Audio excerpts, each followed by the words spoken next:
And I have kids now, and their parents are divorced also. And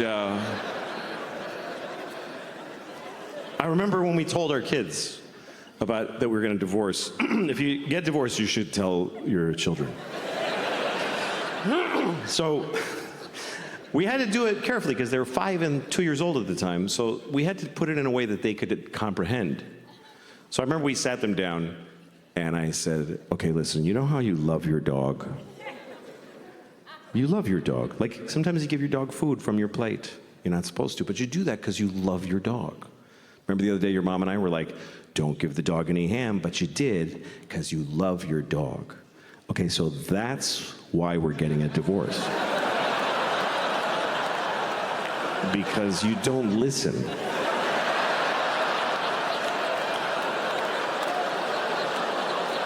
And we just can't take it anymore. It's just too hard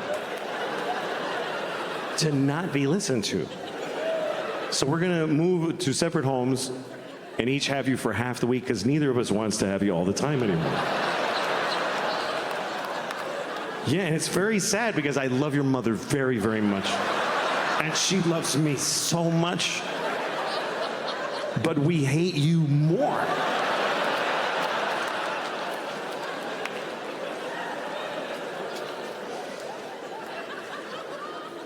That's how we handled it. You do your best, you know? That's all you can do with your kids, do your best. Nobody fucking knows right from wrong. When I was a kid, they just taught us things to try to keep us, just shut the fuck up. Our morals were just shut the fuck up. Things like slow and steady wins the race. They taught us that. Slow and steady wins the race. Really, does it win the race? You know what beats slow and steady? Fast and steady. Kicks the shit out of slow and steady. Slow and steady beats old and retarded. That's about it. Stop telling that to kids. A lot of what they teach kids is just to make them polite people, you know? Like they teach them that there's words you shouldn't use. There's bad words. Don't use the bad words. I can't teach my kids that because I do this for a living. But I didn't want my kids to be, you know, assholes. So I used to tell them, like, okay, look, there's no bad words. There's no bad words. All words are good, bad, nothing. But there's some people that get upset when you use certain words. So if you're going to use those words, look at the person first and try to guess if they're that kind of person.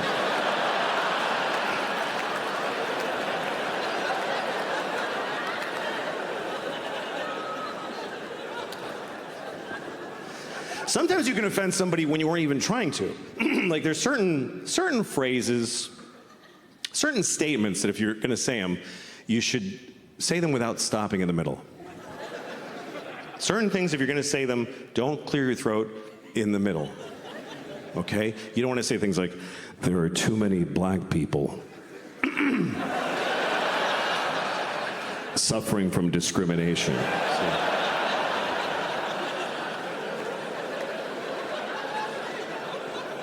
we need to stop the Jews from feeling excluded.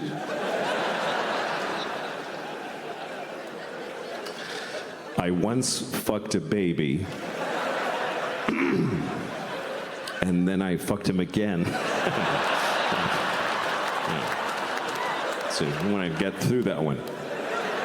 Otherwise, people get the wrong idea. They'll think you only fucked that baby once.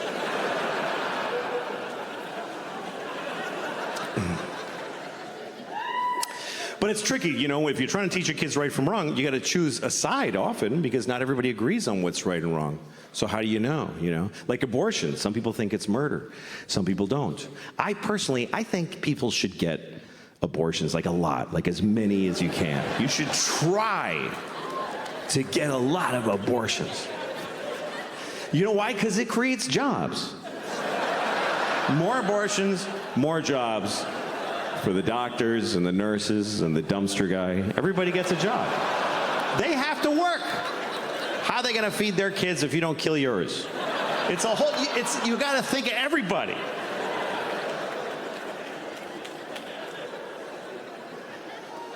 Abortion is a big topic, of course, because Roe v. Wade was overturned. Roe versus Wade, of course, we all know what this is. This was a court case. Roe was a woman who wanted an abortion, and Wade was the baby, I guess. I don't know. I don't know.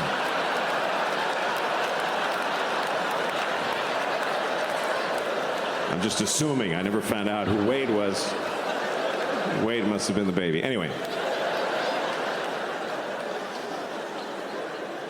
But now that we don't have that, every state has to come up with their own law based on how people feel. They have to listen to people and see how they feel. I think most Americans feel, on average, the same thing about abortion. They feel like people should be able to get abortions if they need them, but, just keep it down a little bit. That's all. That's just go ahead, but, come on. Do it, but don't be like, woo-hoo-hoo! Like, So we need a law that covers that keeps it available but limits it. Here's what I think we should do. Let's make this the law. You can get an abortion anytime, anywhere, but if you get an abortion, you have to eat it. I think that's fair. Because that'll make you, fuck, I gotta eat it? I better do it soon.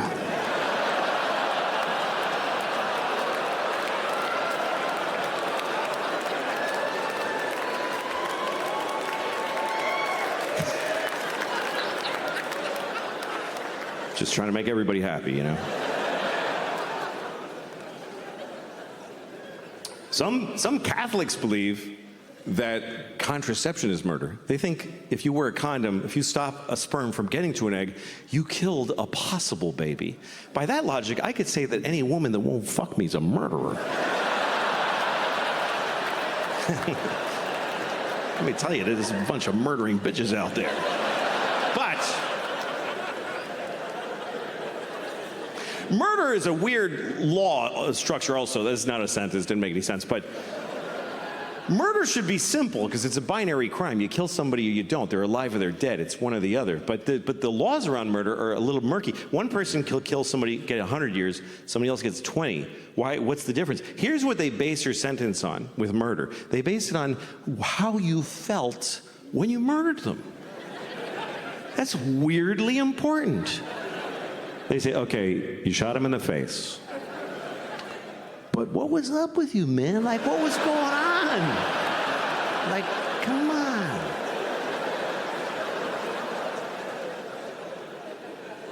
I think if you murder somebody, your sentence should be based on how old the person was that you murdered.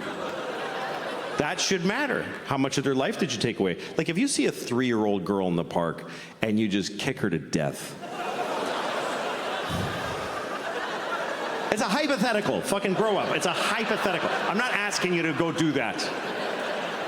I'm just asking you to just really imagine just kicking a 3-year-old till she's dead.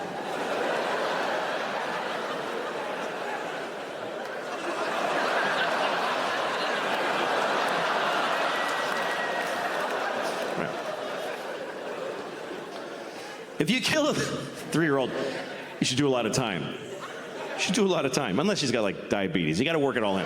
But what if you kill somebody who's like 98? He's 98 and he's like in a hospice. He's not even good 98. He's in a hospice. You know what hospice is? It's like a hospital, but they don't try to help you. And say there's a guy, he's like 98 in a hospice. He's got cancer and AIDS and COVID. And he's like, and they just unplugged him. And then right then you walk in.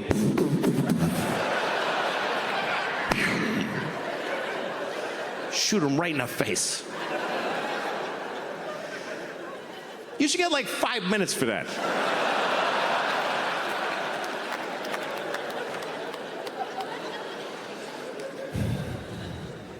I was thinking about that today.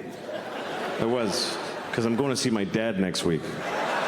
And my dad, let me tell you something, okay? My father is not in a hospice. My dad is in a facility being kept alive. For whose benefit? I don't get it. It's just and they just put food in and just Come on. Keep going. Like, what does he have, a secret he hasn't told yet?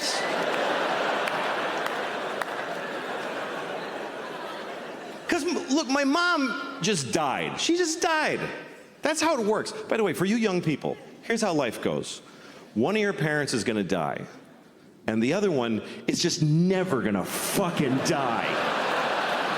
They just will never fucking die, ever.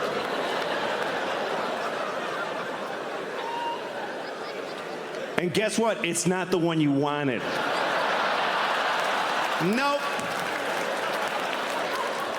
It's not the one you wish to have kept. It's not your good parent. Nobody's got two good parents. You have a nice one and a shitty one. And the nice one just dies, because that's what nice people do. I'll just die. I don't want to bother everybody.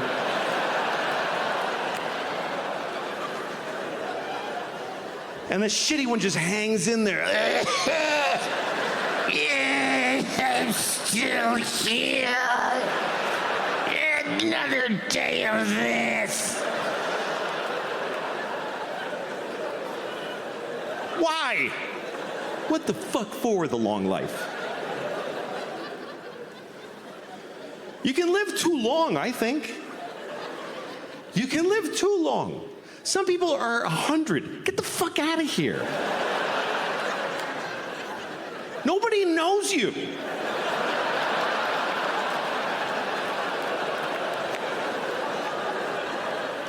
What, are you gonna run into somebody? Hey!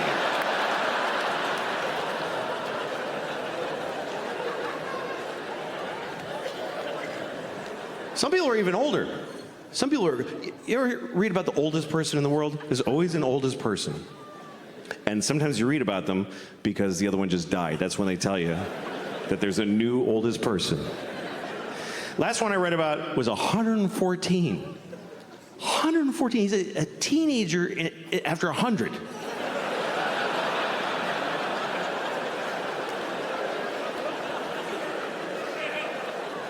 You know what that means? It means he's got a kid who's like 92, who's like, please fucking die.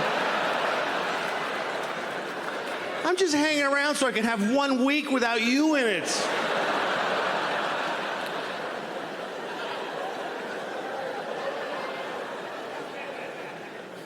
I mean, here's the bad news, you're gonna die. But here's the good news. When you get closer, you're gonna wanna fucking die. It doesn't keep being good. You don't get to keep your life the way it is. Like, I'm 55. Both hands hurt. Both hands. Both my hips hurt. I'm lucky I have only one asshole. The whole fucking body hurts. When you're like in your 30s, you don't even think about it. You're like, because here's like, there's the beginning of your life, and there's the end. So like, you start like in your like here by your 30s, you just shuffle. You don't even aware of this movement. You're just shuffling along. Hey, this life is good.